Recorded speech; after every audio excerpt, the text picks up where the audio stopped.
Salam hemmeňize garşy Twitch notunyň jankyýerleri. Bu sanymyzda UFC täzelikleri. Alex Pereira öz kemerini Magomed Ankalaev'dan tartyp aldy. Hem-de interwýularda şeýle diýdi: "Hamzat Chimaew bilen meň boýum bolmaz.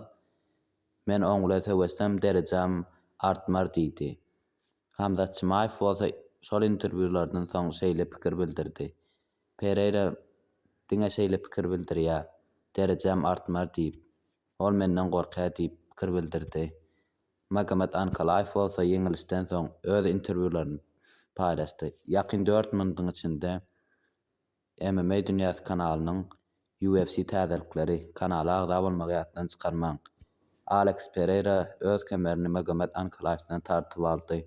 Ol 1-nji raundyň 80 mundynda knockout edip öz kemerini tartyp aldy hem-de interwýularda şeýle pikir etdi: "Hamzat Chimaew bilen meň boýum bolmar.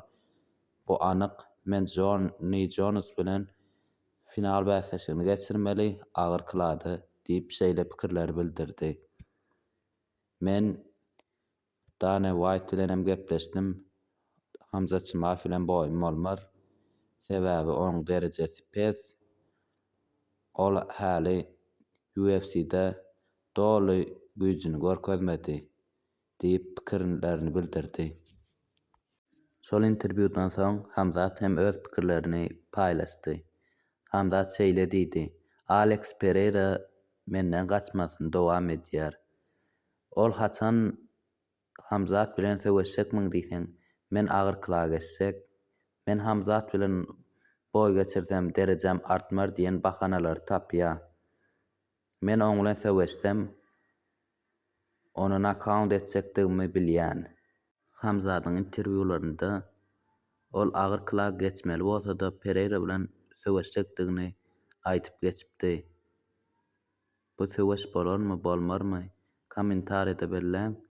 Magomed Ankalaev bolsa Alex Pereira'dan kemerini elden gitirenden soň öz pikirlerini interwýularda bildirdi. Ol şeýle diýdi: "Allah maňa ýazan ýazgyt. Eger utdurmagymy Allah ýazan bolsa men utdurýan. Utmagymy ýazan bolsa men utýan. Ýöne ýeňilişiň hem gowy taraplaryny oýlamaly. Eger men ýeňilemde gidenlere we ýanymda duranlara-da sag bolsun aýdýan" diýip Ankalaev öz pikirlerini paýlaşdy. MMA dünýäsi kanalyna agza bolmagy ýatdan çykarmaň, şu video like, repost edip gowuja kommentariýalary ýazaýly. YouTube kanalymyza da agza boluň dostlar.